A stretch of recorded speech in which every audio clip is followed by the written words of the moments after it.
every day's a holiday. I am so happy to be with you today because we're going to continue on this beautiful, gorgeous Florida day down here in West Palm Beach Gardens. We are going to talk about our next travel planning tip, which is really about who do you bring with you? So, we're going to talk about three major things. So, one is, do you want to go solo? Two, do you want to take your family? Or three, do you really want to take your friends?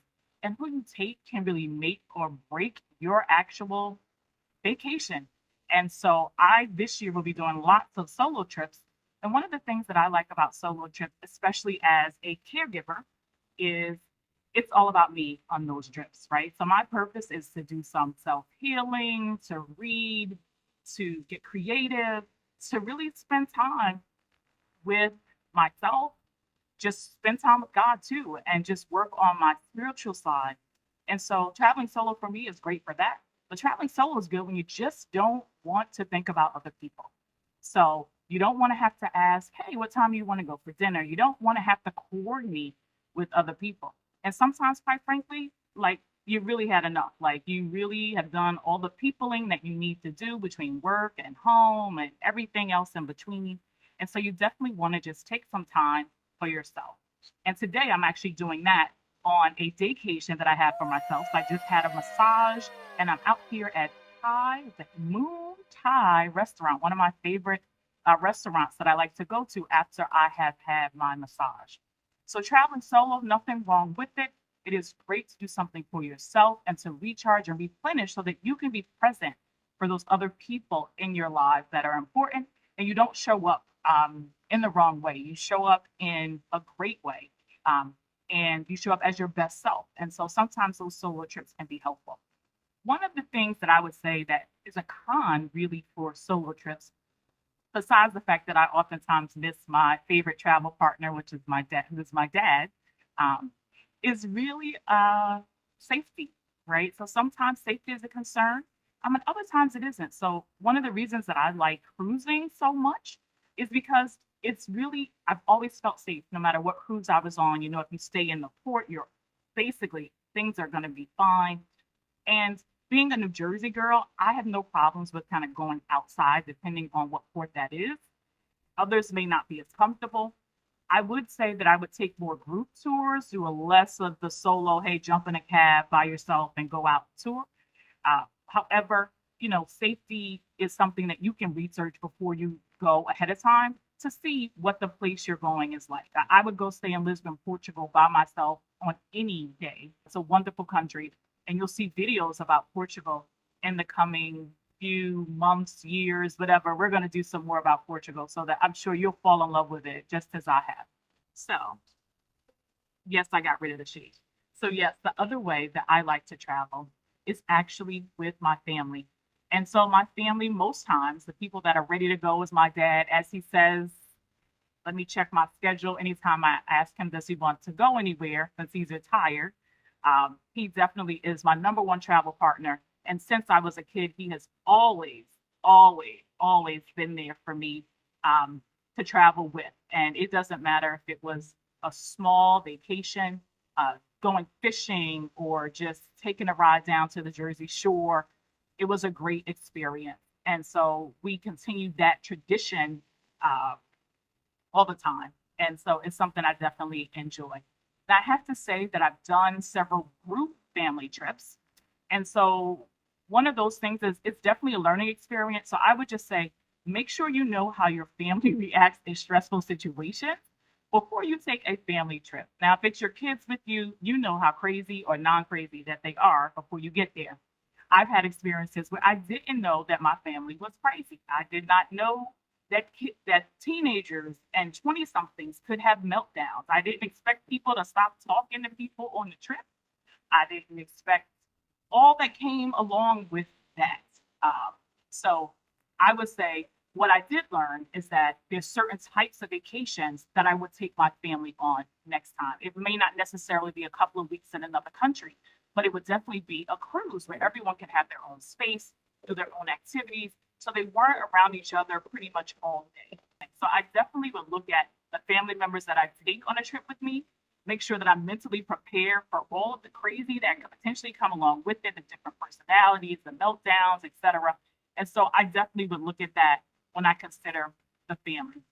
The other thing is to consider the generations that you're going to bring with you. Sometimes you'll travel with your parents, or, I'm taking trips with my little cousins all the time. And so it is definitely, thank you. Thank you. So I would say definitely consider the generation that you're going to bring with you, because it really makes a big difference. And it also dictates what you're going to be able to do, right? So I know if I take my dad on a particular trip, that there's certain things that I'm not going to do. I'm not going to go. He's not going zip line, right? Like, he'll go walk around the village, etc. But he's not doing the steep hills of Portugal, right? He's like, okay, what's kind of transportation is taking me to the top of this thing? So consider if you have small kids, right? There's certain things that you're gonna definitely need to watch out for when you take your kids, right? You need to make sure that they have the right accommodations, um, that they have activities for the kids to actually be able to do, so that they can enjoy it. And remember to tailor the type of trip that you're going to take based on who you're bringing with you, right? So family is the other consideration when you're thinking about traveling. The other one is friends. And this one is going to need a couple videos to talk about that, because I have traveled with different sets of girlfriends over the past 30 years. And I can tell you that I have some experiences that I would not repeat. I have some girlfriends that I was like, we can do dinner. We could do like a movie night, maybe a day, out. But I would never, ever, ever take them on a trip, like a real, hey, 7 nights on a cruise or anything like that. So definitely with your friends, definitely you have to make sure you check out the personalities that you're bringing with you. And we all have different types of girlfriends. And so depending on the number that you bring with you, sometimes I need what you call, like, where I consider the balancers, right? So you'll have one girlfriend that's like sometimes negative, and then you have the positive person. And so they kind of balance each other out. And you also need the girlfriends, to me, that like cover you, because you don't want to have to do everything. I'm the planner for my girlfriends when we go on trips. But when I get there, like, they have the itinerary, etc. Like, I hand the reins over. I don't do a lot because I've done the planning and trying to consider who wants to do what. When I do go on trips with girlfriends, one thing that I always consider, and it's a good travel planning tip so that everybody gets what they need out of the vacation, is to find out what the top 3 things are that everybody wants to do, so that you can try to make sure when you're planning your trip that you actually have all of that covered. And so definitely when you're traveling with other people, you have to consider what it is they like to do. Like, I have some girlfriends, they're never going to ask me to go to like a concert. One, because Usher is great, but I don't need to see him in concert. So they will ask other girlfriends, right? But if they want to go out to like a jazz lounge or something like that, like, I'm game. So then I would go on those types of trips. So if I know that it's a relaxation trip and I have girlfriends that have ADHD, they are not going to last that long on that relaxation trip. Or they will actually just will need to find other activities for them to do. And that's why it's also important when you go on trips with your girls that you also find girlfriends that are independent. And when I was younger, it was okay for me, like, let's spend all this time together. But as I've gotten older, I realized that I need a break, right? So you always want to find those girlfriends that, to me, are comfortable in spending time by themselves. And so they're able to still get what they need out of the trip, and we'll come together for dinners, but we do know that there's certain things that we're not going to do together. So as a side note, I just want to show you the delicious food that I have on the table. So I have my favorite sushi roll with me. So let me try to get a better shot of that. Hey. So let's talk about, at the end of the day, who you do take on a trip. It does matter. And so we talked about going solo. We talked about taking your family and your friends.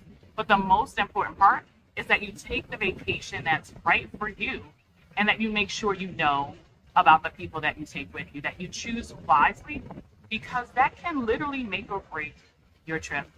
So thank you for joining me today. Hopefully you've enjoyed the travel planning series that we've done. And now you have another tool in your toolbox for whenever you are planning travel. What you need and the purpose of your trip is really going to dictate who you want to bring with you. So stay tuned for more travel planning tips. Thank you for joining me. Please like, share, subscribe, hit that notification bell if you'd like to see our other videos. We are putting out videos every 2 weeks. So every other Thursday, we are putting out content. So we'd love to hear from you. Please put in the comment section any other travel planning topics or questions that you might have so that we can start to do some videos on that.